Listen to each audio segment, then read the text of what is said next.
પાકિસ્તાનમાં મુંબઈમાં બ્લેકઆઉટ અને તાજેતરમાં યુરોપ અને ચીનમાં બ્લેકઆઉટનો સિલસિલો ચાલી રહ્યો છે, જેની પાછળનું એકમાત્ર કારણ છે કોલસાની અછત.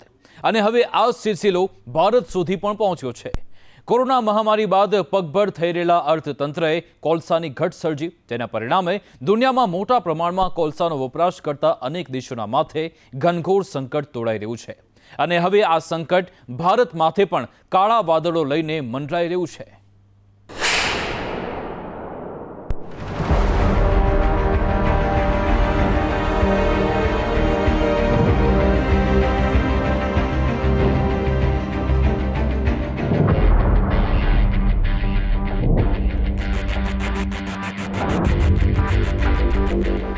ખૂટી ગયો પાવર, છવાયું ઘનઘોર સંકટ.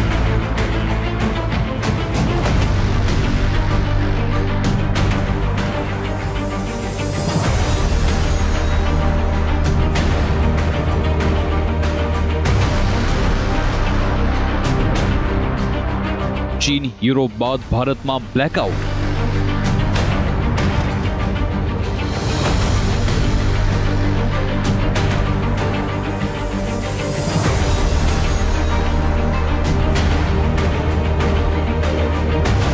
બંધ થશે થર્મલ પ્લાન્ટ, અટકી પડશે સપ્લાય.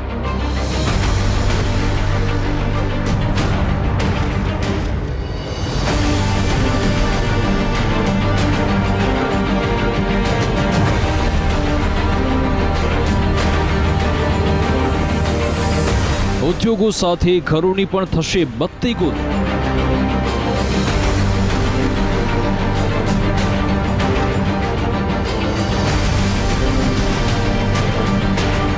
વૈશ્વિક મહામારી કોરોના સામે ઉભરી રહેલી અર્થવ્યવસ્થા પર હવે કોલસાનું સંકટ મંડરાઈ રહ્યું છે. આ કોઈ એક દેશની વાત નથી, પરંતુ દુનિયાને અનેક દેશોમાં કોલસાનું સંકટ છે. કેટલાક દેશોમાં અત્યારથી જ અસર દેખાઈ રહી છે.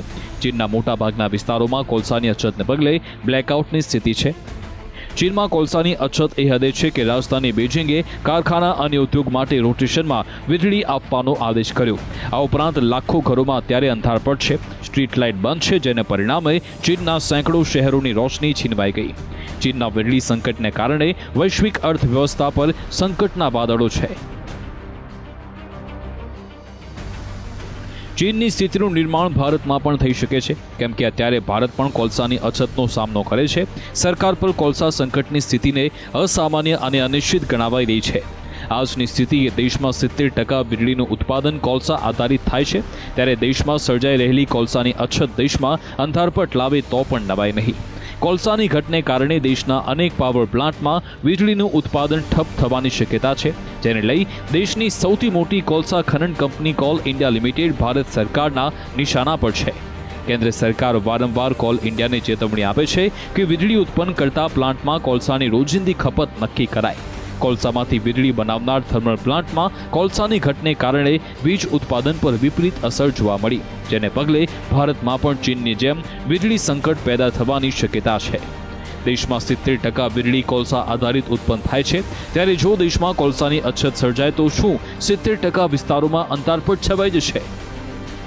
કેમ કે દેશના કુલ 135 થર્મલ પાવર પ્લાન્ટ પૈકી 72 પ્લાન્ટમાં માત્ર 3 દિવસ ચાલે એટલો જ કોલસાનો સ્ટોક છે, તો 50 પ્લાન્ટ પાસે 4 થી 10 દિવસ ચાલે એટલો સ્ટોક છે, જ્યારે 13 થર્મલ પ્લાન્ટ પાસે 10 દિવસથી વધુ ચાલે તેટલો સ્ટોક છે. એટલે કે 135 પૈકી એક પણ થર્મલ પાવર પ્લાન્ટમાં 15 દિવસ ચાલે એટલો કોલસો નથી, જેના દ્વારા વીજળી ઉત્પન્ન થઈ શકે. તેની પાછળનું કારણ છે વીજળીની માંગમાં થઈ રહેલો વધારો. વર્ષ 2021માં એપ્રિલ-જૂન દરમિયાન થર્મલ પાવર પ્લાન્ટમાં મોટા પ્રમાણમાં વીજ ઉત્પાદન થયું હતું, અને ત્યારબાદના મહિનાઓમાં કોલસાની સ્થિતિ અને સ્ટોકનું ચોક્કસ આંકલન થઈ શક્યું નથી. 1 ઓગસ્ટની સ્થિતિએ થર્મલ પાવર પ્લાન્ટમાં 13 દિવસ સુધી ચાલે એટલો કોલસાનો સ્ટોક હતો, પરંતુ 5 દિવસ બાદ આ સ્ટોક માત્ર 4 દિવસ ચાલે એટલો જ છે, જેના પરથી અંદાજો લગાવી શકાય કે દરરોજ કોલસાનો કેટલો વપરાશ થઈ રહ્યો છે. દેશના 135 થર્મલ પાવર પ્લાન્ટમાં વીજળીની માંગને પૂર્ણ કરવા દૈનિક 16.8 લાખ ટન કોલસાની જરૂર છે, પરંતુ તેની સામે 15.6 લાખ ટન જ કોલસો પહોંચાડાય છે. કોલસાની અછતને કારણે દૈનિક 13,000 મેગાવોટ વીજળીનું નુકસાન થઈ રહ્યું છે, જેના કારણે પાવર એક્સચેન્જમાં વીજળીનો ભાવ પ્રતિ કિલોવોટ 20 રૂપિયા સુધી પહોંચ્યો હતો. જોકે બાદમાં સરકારના હસ્તક્ષેપ બાદ વીજળીનો ભાવ ફરી 7 રૂપિયા વોટ થયો છે. દરેક પાવર પ્લાન્ટની જરૂરિયાત મુજબનો કોલસો ક્યારે મળશે તે કહેવું મુશ્કેલ છે. સરકારના અનુમાન અનુસાર ચાલુ નાણાકીય વર્ષ માટે વીજ ક્ષેત્ર માટે 70 કરોડ ટનથી વધુ કોલસાની જરૂરિયાત છે. દેશમાં વીજળીના વપરાશની જો વાત કરીએ તો ઓગસ્ટ સપ્ટેમ્બર દરમિયાન દેશમાં વીજળીનો વપરાશ 124.2 અરબ યુનિટ સુધી પહોંચ્યો હતો, જે અગાઉના વર્ષે આ સમયગાળામાં 106.6 અરબ યુનિટ હતો. જો કે આ સમયગાળા દરમિયાન વીજળીના ઉત્પાદનમાં થર્મલ પાવર પ્લાન્ટની ભાગીદારી 61.71% હતી, જે વધી અત્યારે 66.35%એ પહોંચી. એટલે કે વીજળીના વધતા વપરાશની સાથે કોલસાથી ઉત્પન્ન થતી વીજળીનું પ્રમાણ વધ્યું છે, જેના પરિણામે કોલસાનો ઉપયોગ વધ્યો છે. પરંતુ વૈશ્વિક સ્તરે કોરોના કાળ બાદ એકદમ થાળે પડતી અર્થવ્યવસ્થાએ કોલસાની માંગમાં ધરખમ વધારો કર્યો. પરિણામે વૈશ્વિક બજારમાં પણ કોલસાની અછત પેદા થઈ છે. દેશમાં કોલસાની અછતને લઈ કેન્દ્ર સરકાર પણ એલર્ટ છે. કોલસાના સ્ટોકને લઈ કોયલા સચિવ અનિલ જૈને 27 સપ્ટેમ્બરના રોજ કોલ ઇન્ડિયાના ચેરમેન પ્રમોદ અગ્રવાલને પત્ર લખ્યો, જેમાં ઉલ્લેખ હતો કે હું આપને યાદ અપાવવા માંગુ છું કે કોલસા મંત્રાલય કોલ ઇન્ડિયા લિમિટેડના અધિકારીઓને વારંવાર આ મુદ્દે ધ્યાન દોરવાનો પ્રયાસ કર્યો છે. પાવર પ્લાન્ટમાં કોલસાનો સ્ટોક સતત ઘટ્યો છે. આ અંગે અનેક ચેતવણી પણ આપી છે, તેમ છતાં કોઈ સુધારો થતો નથી. એટલું જ નહીં, કોલસા સંકટને લઈ 12 એપ્રિલથી 9 સપ્ટેમ્બર વચ્ચે મંત્રી લેવલની અનેક બેઠક મળી. પાવર પ્લાન્ટમાં કોલસાની અછતને પહોંચી વળવા અનેક ભલામણ પણ કરાઈ. જો કે એક વાત અલગ છે કે તેના પર અત્યાર સુધીમાં અમલ કરાયો નથી. કોયલા સચિવ અનિલ જૈનનું કહેવું છે કે કોલ ઇન્ડિયા લિમિટેડની પ્રોડક્શન વધારવા અને કોલસાની ખરીદી વધારવા અનેક ભલામણ કરાઈ છે, પરંતુ કંપનીએ તેના પર અમલ નથી કર્યો. એટલે મુદ્દો સ્પષ્ટ છે. દેશમાં જો વીજળી સંકટ પેદા થશે તો તેનો જવાબદાર માત્ર ને માત્ર કોલ ઇન્ડિયા છે, કેમ કે કોલ ઇન્ડિયા દેશમાં કુલ 80% કોલસાનું ઉત્પાદન કરે છે. સરકારે પોતાની છટકબારી અત્યારથી શોધી રાખી છે, પરંતુ સમાધાન ક્યારે અને કોણ શોધશે તે સૌથી મોટો સવાલ છે.